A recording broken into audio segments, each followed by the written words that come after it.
So the thing with drones is that they can definitely be a bit of a nuisance. Also, they can be extremely dangerous depending on the size of the drone itself and the type of the drone. And so finding a good place to fly where you're not going to be bothering anybody or damaging anything can be difficult sometimes. So when I first started flying FPV drones, I used to just drive around trying to find various places that I could fly my drone. I feel like I probably drove around too much, but I really just didn't know where to fly because I didn't know where to look. But then over time, as I just started flying more and driving more and meeting other people, I started to find more places that I could fly. For example, this parking garage here is the perfect place to fly FPV. You can pretty much get through all these little gaps, you can navigate through the parking garage.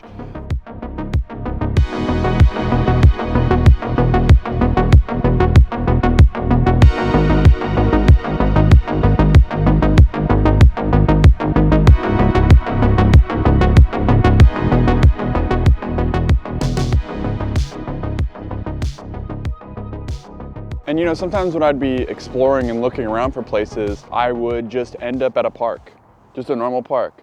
Nothing special, nothing crazy, but sometimes parks are really fun. You have trees and trees.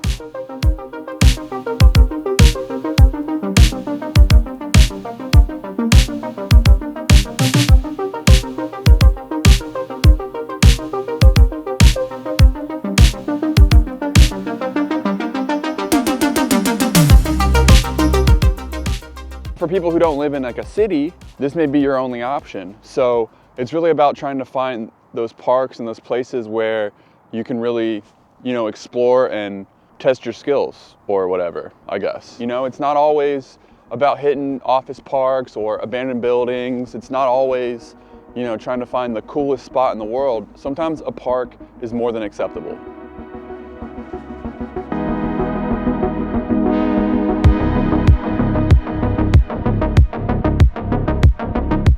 So as I was in FPV for even longer, we found this place, which we call Marinova because there's this tall apartment building over here. I think it's called the Marinova building or something. But I like flying this train bridge. This place is one of my favorite places, and it's really simple. It's not complicated. It's not private property. I know some people are nerds about that shit, and they're like, you can't fly on private property. But this is like a good place. I mean, we've definitely lost drones in water, on the bridge, but that's just part of the business, you know what I mean? Sometimes, I'd have a place to fly and then it was no longer a place that I could fly, like the baseball stadium. That is no longer accessible to fly. Sometimes places that are flyable one year, the next year are not there anymore.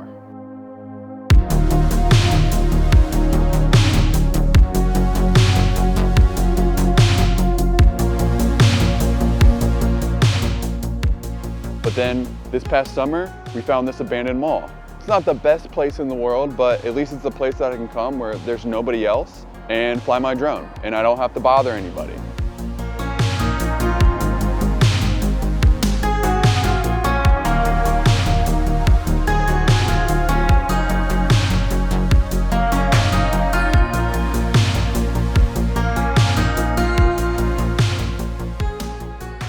And then on the weekends, there are some places in the suburbs that we fly, like some office parks. One called the Stacks, it just has an overhang.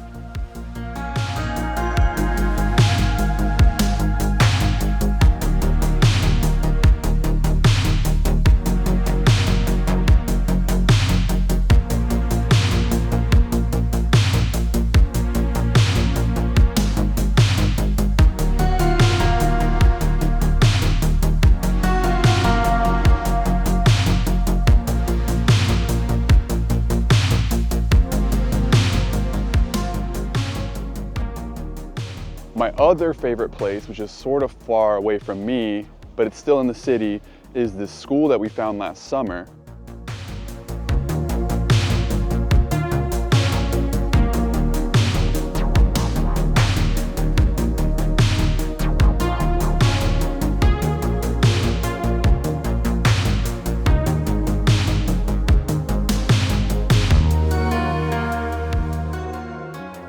But the school is one of those places that we can really only fly on the weekends because there's school going on during the week. And that's another thing with, you know, finding drone locations, is that some places are only accessible on the weekends. But I know a lot of people can really only go fly on the weekends, so it actually works out pretty well. But I get opportunities to fly during the week sometimes. That's the biggest thing, is finding places during the week to fly. And that's the big thing for me, is I don't like flying when there's other people around. Because it's just too much of a risk. Even when I have my designated spotter, I still don't like flying near people because it's kind of obnoxious. I don't like being obnoxious. I don't like bothering other people. And I feel like a drone is loud, it's annoying, and I just don't want to annoy people. Sometimes we just happen upon places by being somewhere. Like the construction site that we fly, the abandoned construction site. We started flying there this year because I just happened to be over in that part of town and I saw it. And so I told my friends about it and then we started flying there.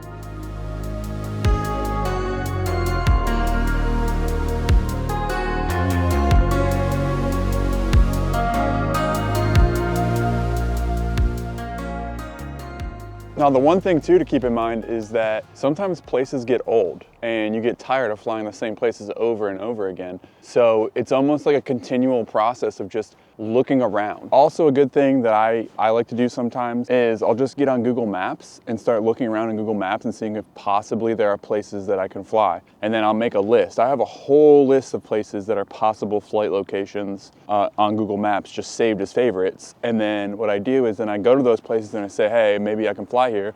Maybe I'll drive there and I'll get there and I'll be like, actually this place isn't as good as I thought it was. But sometimes I do find places by doing that. So sometimes it's just about getting in your car, driving somewhere, maybe just walking around the area and looking and seeing, hey, maybe I can fly this. Maybe I can't fly this today. Maybe I'll come back on the weekend and see if it's flyable.